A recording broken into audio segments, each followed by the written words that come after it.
बिस्मिल्लाहिर्रहमानिर्रहीम। Business lines के platform से मैं आफ्ताब सलीम आपके साथ मुखातिब हूँ।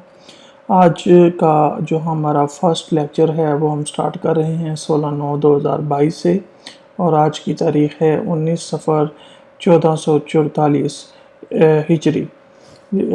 आप लोग तमाम दोस्तों से रिक्वेस्ट है कि आप हमारी चैनल को सब्सक्राइब कर लीजिए और बेल आइकन दबा दीजिए ताकि रोज़ आने वाली जो वीडियोस हैं वो उससे आप बेनिफिट्स उठा सकें। फ़र्स्ट ऑफ़ ऑल आज हमने बिज़नेस को ईज़ टू डूइंग बिज़नेस के लिए जो बिज़नेस पर्सन हैं उनके आसानी के लिए कुछ अहम पॉइंट्स मरूज़ ख़ातर रखे हैं और उसको हम सामने ला रहे हैं कि किन वजूहात की चीज़ें ऐसी मौजूद हैं जिस पर वो टैक्स को आसान कर सकते हैं अपने लिए। तो सबसे पहला टॉपिक जो हमने इनकम टैक्स ऑर्डिनेंस से जो सबके लिए परेशानी का बायस है लोगों का, कि बाज़ औक़ात बहुत सारे कॉन्ट्रैक्टर और सप्लायर्स ऐसे हैं जो सप्लाईज़ देते हैं तो मुख्तलिफ़ कंपनीज़ उनका टैक्स विद हेल्ड कर लेती हैं। तो हम देखने चाह रहे हैं कि इन्फॉर्म आपको आज के लेक्चर में बताएंगे कि विद होल्डिंग एजेंट कौन होता है। First of all withholding agent, तो इसको हम सेक्शन वाइज डिस्कस करेंगे क्योंकि हर सेक्शन के accordingly withholding agent different होता है। तो आइए आगे चलते हैं। Withholding agent under section 153 of income tax ordinance 2001। इस सेक्शन के अंदर आप देखेंगे यहाँ पे under section 153 payments for goods services and contractors, यानी कि कोई भी पेमेंट, कोई भी आप शख्स से कोई पेमेंट करेगा, कोई सप्लाईज खरीदेगा तो उसके वर्सेस कोई चेक देगा या बिल रिसीव करके चेक इशू करेगा तो वो पेमेंट्स ऑफ गुड्स करेगा। या अगर उसने कोई सर्विसेज ली हैं किसी कंपनी से तो उसकी पेमेंट करेगा, या किसी कॉन्ट्रैक्टर से कोई कंस्ट्रक्शन एग्रीमेंट किया है या कुछ इस तरह, तो वो उसके ऊपर टैक्स विद हेल्ड करेगा। तो वो कौन होगा विद होल्डिंग एजेंट? कौन सा बिजनेस ऐसा है जो विद होल्डिंग एजेंट के तौर पर अपनी रिस्पॉन्सिबिलिटी परफॉर्म करेगा और वो विद होल्डिंग कर सकेगा? तो इनकम टैक्स ऑर्डिनेंस के थ्रू जो है वो under section 153 every prescribed person, कोई भी प्रिस्क्राइब्ड पर्सन होगा वो विद होल्डिंग जो होगा, making a payment in full of part including a payment by way of advance to a residence person. किसी भी रेजिडेंस पर्सन की कोई भी प्रिस्क्राइब्ड पर्सन पेमेंट काटेगा on the time of bill paying bill of goods services and contract, तो वो with holding agent होगा। अब इसकी फर्दर डिटेल जो है वो 153 के सबसेक्शन 3 के अंदर डिफाइन है। तो उस सबसेक्शन 3 के अंदर हम जाते हैं तो ये मैंने यहाँ पे कंक्लूजन निकाल के रखा है। In this section prescribed person mean, prescribed person का जो मतलब है वो है कि कोई भी फेडरल गवर्नमेंट, प्रोविजनल गवर्नमेंट और कंपनी, कोई भी कंपनी, यानी कि जो भी कंपनी होगी चाहे कि वो प्राइवेट लिमिटेड हो या पब्लिक लिमिटेड कंपनी हो, वो विद होल्डिंग एजेंट होगी बाय बर्थ। कोई भी कंपनी मतलब जो SACP से रजिस्टर्ड होगी वो भी। आगे आ जाएं कि an association of person constitute by under law, ये आगे फर्दर डिटेल है इसकी। अभी कोई भी एसोसिएशन ऑफ पर्सन यानी पार्टनरशिप जो होगी वो विद होल्डिंग एजेंट होगी, लेकिन इसके आगे फर्दर डिस्कशन है। एनी नॉन प्रॉफिट ऑर्गेनाइजेशन, कोई भी नॉन प्रॉफिट ऑर्गेनाइजेशन होगी जिसको आप NGO बोलते हैं, जिनका मकसद पर्पस जो है वो प्रॉफिट सीकिंग नहीं होता बल्कि खिदमत होता है या सर्विसेज होता है, वो भी विद होल्डिंग एजेंट होगी। एनी फॉरेन कॉन्ट्रैक्टर और कंसल्टेंट, कोई भी फॉरेन कॉन्ट्रैक्टर होगा या कंसल्टेंट होगा वो भी विद होल्डिंग एजेंट होगा। एनी कंसोर्डियम, कोई भी कंसोर्डियम होगी या जॉइंट वेंचर यानी 2 और 2 मोर बिजनेस का जो जॉइंट वेंचर होगा वो भी विद होल्डिंग एजेंट होगा। इसी के पॉइंट जी में आता है कि एनी एक्सपोर्टर और एनी एक्सपोर्ट हाउस, यानी कि कोई भी आप IT सर्विसेज दे रहे हैं तो उसके अंदर जो एक्सपोर्ट हाउस होगा कोई भी, तो वो आपका जो है वो विद होल्डिंग एजेंट होगा। अगर H में वो पॉइंट जब हमने ऊपर पढ़ा था तो हम H पॉइंट पे आते हैं तो वो कहता है कि एनी एसोसिएशन ऑफ पर्सन, मतलब पार्टनरशिप डीड या partnership having turnover of 1 100 million. 100 million का मतलब ये है कि 10 crore, I think million, 10 crore की अमाउंट, यानी कि 100 मिलियन रुपीस और above any prescribe tax year, किसी भी एक प्रिस्क्राइब टैक्स ईयर के अंदर उसका जो टर्नओवर है वो 100 मिलियन अबव चला जाता है, तो वो क्या होगा, वो विद होल्डिंग एजेंट हो जाएगा। मतलब कोई भी एसोसिएशन पर्सन जिसका 10 करोड़ से ज़्यादा का जो है वो टर्नओवर होगा, तो वो विद होल्डिंग एजेंट हो जाएगा। फर्दर है कि कोई भी इंडिविजुअल, यानी कि आप सोल प्रोप्राइटर हैं या आपका भी बिजनेस ऐसा है कि आप सोल प्रोप्राइटर अपने ज़ाती नाम पे चला रहे हैं, तो आप विद होल्डिंग एजेंट कैसे बनेंगे कि एनी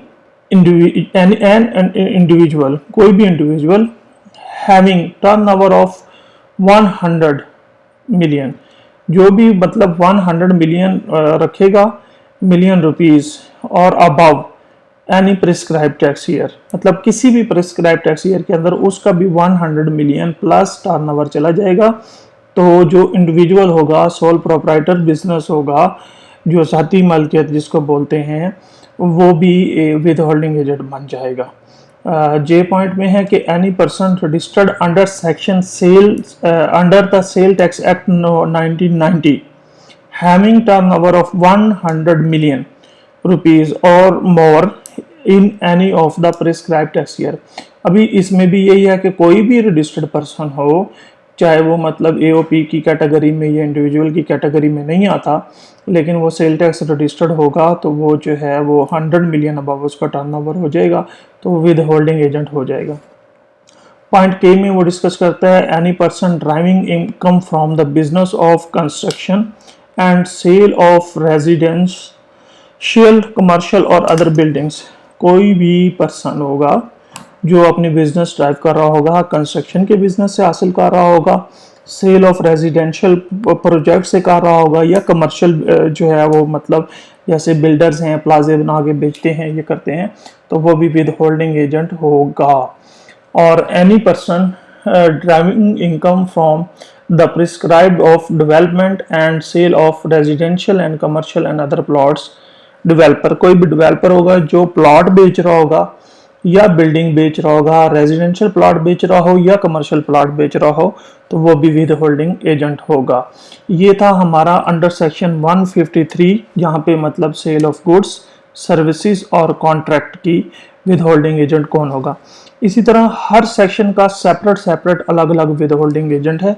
आगे हम चलते हैं, हम डिस्कस करते हैं कि withholding agent under section 155 on income from property of income tax ordinance 2001, यानी कि आपकी कोई भी रेंटल इनकम है, मतलब आप रेंटल इनकम जो है वो हासिल कर रहे हैं, लेकिन आप कहते हैं कि जी मेरा फलां शख्स टैक्स डिडक्ट कर रहा है, मतलब कोई कंपनी है या कोई पर्सन है, तो आप चेक करना चाहते हैं कि जी वो विद होल्डिंग एजेंट है भी या नहीं,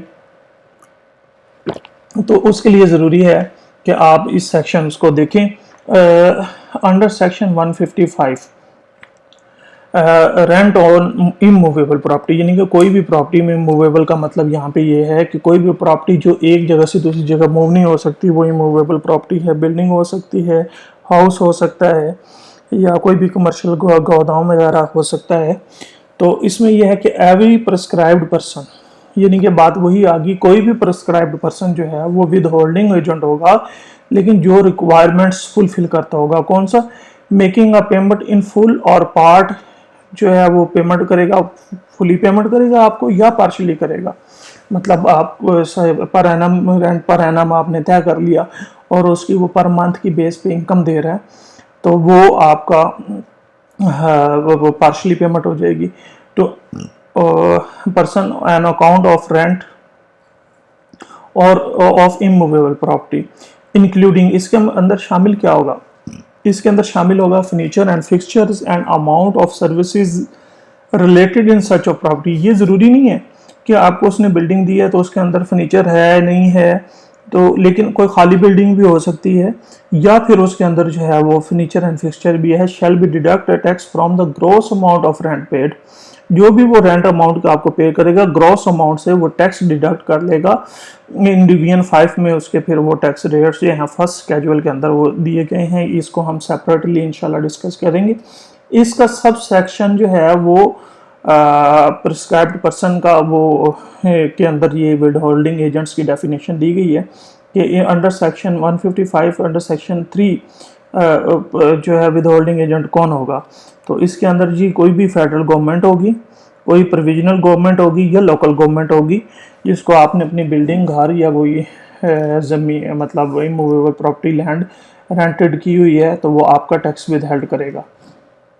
फिर इसके साथ है एनी कंपनी, कोई भी कंपनी होगी जो मतलब company by birth withholding agent है वो भी आपका टैक्स विद हेल्ड करेगी। और any non profit organisation, NGO या चैरिटेबल इंस्टीट्यूट कोई भी होगा तो वो आपका विद होल्डिंग जो है वो टैक्स विद हेल्ड करेगा। और any diplomatic missions of a foreign states, कोई भी फॉरेन जैसे एम्बेसीज हैं पाकिस्तान के अंदर, मुख्तलिफ अमेरिकन एम्बेसी, यूएई एम्बेसी, तो वो यहाँ पर आके बिल्डिंग्स एक्वायर करती हैं। तो बिल्डिंग्स एक्वायर करके उसको रेंटेड मतलब वो एज ए टेनेंट परफॉर्म करती हैं, बस जगह नहीं खरीद सकती। तो वो जो लैंड ओनर है या बिल्डिंग ओनर है उसको जो रेंट पे करेगा उसके ऊपर उसका टैक्स विद हेल्ड करेगा। नंबर 4 पे ये है कि आप प्राइवेट एजुकेशनल इंस्टीट्यूट, कोई भी प्राइवेट एजुकेशनल इंस्टीट्यूट होगा वो भी रेंट पे टैक्स डिडक्ट करेगा। और आप बोटीक, कोई बोटीक होगी, आप ब्यूटी पार्लर होगा, हॉस्पिटल होगा, क्लिनिक और एनी मेंटेनिटी हाउस, कोई भी मेंटेनिटी हाउस होगा वो भी टैक्स विद हेल्ड करेगा। और पॉइंट 5 में डिस्कस करते हैं इसको फर्दरली, इंडिविजुअल और association of person paying gross rent of ₹1.5 million and above in a year. अच्छा, इसमें अब जो ख़ास बात है जो मेंशन की गई है कि कंपनी तो विद होल्डिंग एजेंट है ही है, लेकिन ये लोग जो प्राइवेट एजुकेशनल इंस्टीट्यूट हो गए, बुटीक या कोई भी, तो वो कौन होगा विद होल्डिंग एजेंट? वो होगा, इसमें फर्दरली उसको उसने प्रिस्क्राइब किया कि जिसका रेंट जो है वो 1.5 million अबव होगा। यानी कि अगर आप एक बिल्डिंग लेते हैं, आपका स्कूल है और वो बिल्डिंग आपने 12 लाख रुपए मंथली पर एनम किराए पे ली हुई है, तो वो सालाना तो 1 लाख रुपया मंथली हो गया, तो उसके ऊपर आप विद होल्ड नहीं भी करते तो आपको कोई रिस्ट्रिक्शंस नहीं है। लेकिन इन अदर सेंस अगर आपका रेंट है 18 लाख, 12, 20 यानी कि 15 से ऊपर तो आप वहाँ पे विद होल्डिंग मस्ट करेंगे।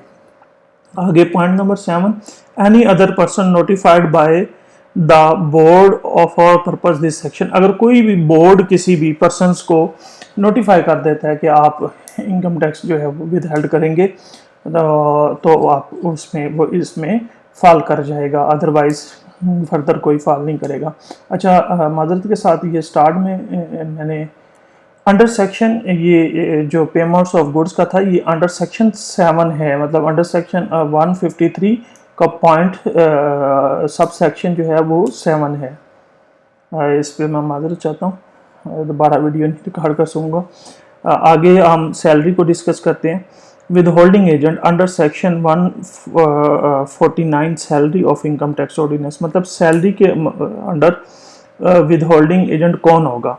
तो इन केस ऑफ सैलरी जो है वो विद होल्डिंग एजेंट जो है वो कौन होगा उसको फर्दरली डिस्कस करते हैं। Deduction of tax at source under section 149 salary, every person everyone कोई भी एक paying salary to an employ जो अपनी एम्प्लॉय को सैलरी पे करेगा, shall at the time of payment के वक्त deducted tax from the amount paid at the employee's average rate of tax computed at the rate specified in division 1 of the part 1। यानी कि इसके अंदर ये specified हो गया है कि कोई भी पर्सन, कोई भी एम्प्लॉयर जो अपने एम्प्लॉय को सैलरी दे रहा है तो वो उसका इनकम टैक्स विद हेल्ड करेगा। आया कि ये ज़रूरी है कि उसकी इनकम जो है उसकी सैलरी वो इनकम टैक्स ऑर्डिनेंस के अकॉर्डिंगली टैक्सेबल इनकम होगी। तो फर्दरली कुछ सेक्शन हैं 158 और 159, प्राइस ऑन बॉन्ड 156, इसको हम एक सेपरेट लेक्चर के तौर पर डिस्कस करेंगे। फ़िलहाल इतना ही। तो आप लोगों से फर्दर रिक्वेस्ट है कि आप बिज़नेस लाइंस के चैप्टर को जो फर्स्ट लेक्चर आया है इसको चैनल को जो है वो अपने खुशगुजार कर लें और हमारे चैनल को सब्सक्राइब कर लें। फर्दर वीडियोस हमारी आती रहेंगी और हम आपके लिए बिज़नेस और बिज़नेस में होने वाली प्रॉब्लम्स को ईज़ी करते जाएंगे इंशाल्लाह।